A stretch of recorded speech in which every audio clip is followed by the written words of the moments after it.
Kakšne ključne izzive in priložnosti prinaša globalni trg ter kakšne so prihodnje usmeritve Gospodarske zbornice Slovenije pri podpori slovenskemu gospodarstvu v dinamičnem mednarodnem okolju, nam bo osvetlila izvršna direktorica Gospodarske zbornice Slovenije za strateški razvoj in internacionalizacijo, magistrica Marjana Majerič, ki jo vabim k besedi.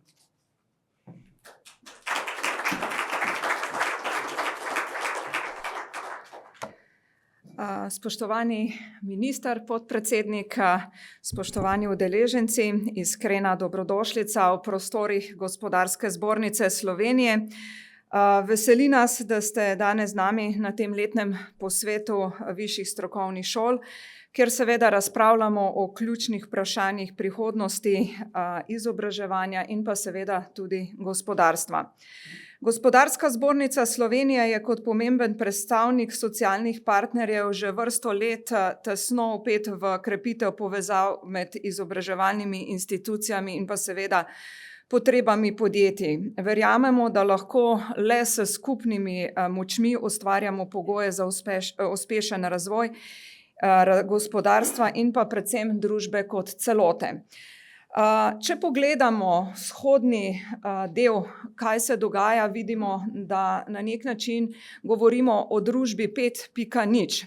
Tudi Expo na Japonskem v prihajajočem letu bo v ospredje postavljal človeka, ne več toliko tehnologij in vsega tega, kar nas pač enostavno, recimo temu, odtujuje in nimamo več tistega pristnega stika, kajti vsi pogledamo, vsi hitimo, vsi smo v nekem hrčkastem ciklu hitenja, ampak da se ustavimo in da mogoče svoje vrednote in pa vsebine postavimo na nove temelje.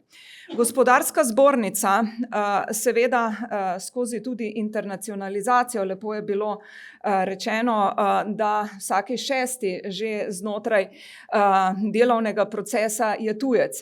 In pa če pogledamo seveda situacijo ohlajanja gospodarstva, nekonkurenčnosti, ne samo Evrope, ampak tudi Slovenije, tudi bi rekla ovir, če pogledamo znotraj slovenskega okolja glede tudi davčne nespodbudnosti in odhajanja, res drastično velikega odhajanja podjetij in selitev njihovih sedežev, tako v Avstrijo kot na Hrvaško, in pa seveda v druge države, menimo, da je to alarmantno. Tukaj že na Gospodarski zbornici opozarjamo na to od februarja naprej, ampak če vidimo, ta cikel se stalno bolj približuje in zaradi tega verjamemo, da je naše sodelovanje in povezovanje ključno.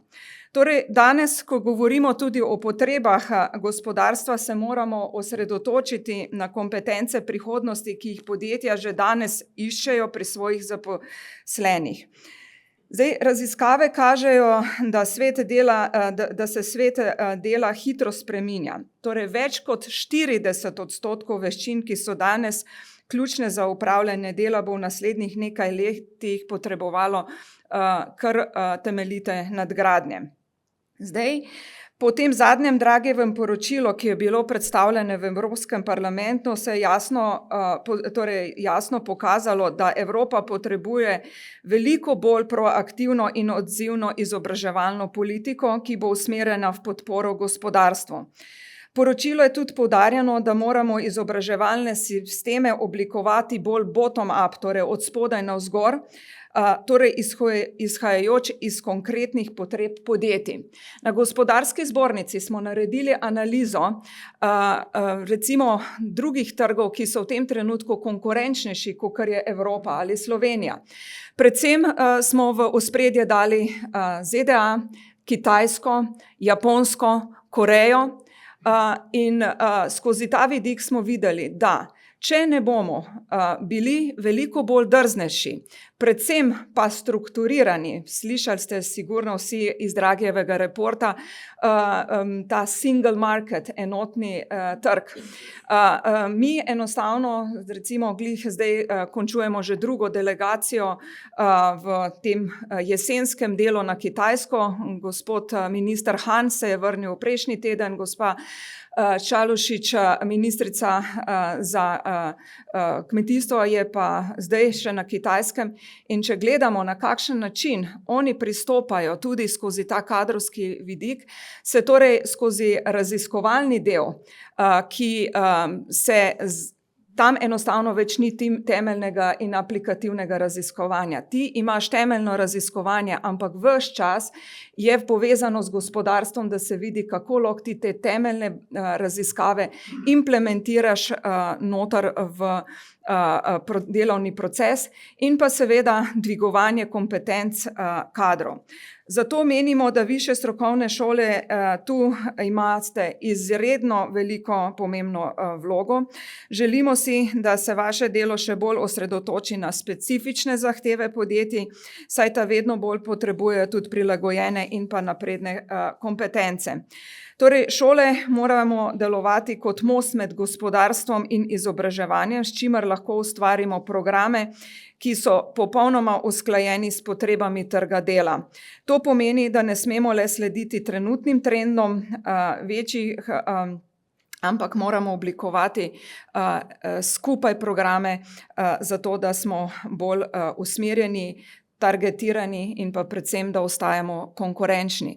Zavedati se moramo tudi po naših statistikah, da nam ogromno kadra, vsaj zdaj tega mladega, tudi odhaja in menim, da višje strokovne šole prav zaradi te hitrejše zaposljivosti in možnosti ohranjanja znotraj svojih okolij so tako pomembne. Ne govorim, da ta univerzitetni del ni pomemben, ampak govorim, da mi ne smemo več oni, mi, vi, kakorkoli to deliti, mi moramo postati ena celota. Zdaj, v tej smeri smo na Gospodarski zbornici že leta 1947 ustanovili Center za podjetniško usposabljanje. Ta center je prav zapiral te vrzeli že takrat, torej je namenjen zagotavljanju podpore našim članom in pa predstavlja tudi pomembno stičišče za tesno sodelovanje z gospodarstvom pri povezovanju potreb po novih kompetencah ter tudi prilagajanju izobraževalnih programov realnim potrebam trga. Naša mreža vključuje 25 panožnih zbornic in združenj ter tudi 13 regijskih zbornic, kar nam omogoča, da delujemo neposredno in pa tudi učinkovito pri povezovanju izobraževanja z gospodarstvom. Takšen pristop omogoča tisti fine tuning izobraževalnih vsebin, da se bolj specifično naravnane vsebine tudi nanašajo na potrebe posameznih panog. Kajti ne, da se celo gospodarstvo ali pa bi rekla cela družba spreminja, tudi specifične panoge zahtevajo res specifične vsebine in z tega naslova menimo, da je to sodelovanje še toliko bolj pomembno. Današnje torej delovna mesta zahtevajo več kot le klasične poklicne veščine. Potrebne so napredne kompetence, kot so digitalna pismenost, trajnostne prakse, medsebojno sodelovanje, večanje podjetnosti in pripravljenosti na tveganje in, kaj je najbolj ključno, prevzemanje odgovornosti. Prilagoditev kurikulumov pomeni tesno sodelovanje z gospodarstvom pri oblikovanju učnih načrtov, ki temeljijo na resničnih potrebah delovnega okolja. Po raziskavah OECD-ja je kar 70% diplomantov višjih strokovnih šol, ki so sodelovali v specifično prilagojenih programih in tudi v tesnem sodelovanju z gospodarstvom po zaključku študija dobilo zaposlitev v roku 6 mesecev. To jasno kaže, da sodelovanje med šolami in podjetji ni le priporočljivo, ampak tudi nujno za uspešno zaposlovanje mladih. Osebno kot mati 3 otrok in pa tudi znotraj Gospodarske zbornice smo delali raziskavo tudi med mladimi. Imamo svojo blagovno znamko GZS za mlade, kar pomeni, da imamo programe za mlade. Kaj opažamo? Opažamo, mogoče to tudi vzrok, zakaj je takšno povečanje, a ne, tudi pri vašem sektorju, je zaradi tega, kajti mladi enostavno so v tem trenutku željni neke dinamike, Željni so tudi tega, da se lahko zaposlijo in da imajo tudi delovna mesta čist drugo specifiko, kot včasih, ko si ti od 8 do 4, pa pustimo, da več takih delovnih mest že dolgo ni, ne prihajajo, ampak želijo malo več svobode. Torej tudi sprememba novih mladih, ki prihajajo na trg delovne sile in tudi tukaj smo slišali, da so tisti, ki so že v delovnih razmerjih nekako vaši učenci, če tako rečem, a ne, je to zaradi tega, ker se vidi, da pač potrebujemo te specifična znanja in specifike, ki jih vi lahko in ki jih ne lahko, ki jih že zapolnjujete.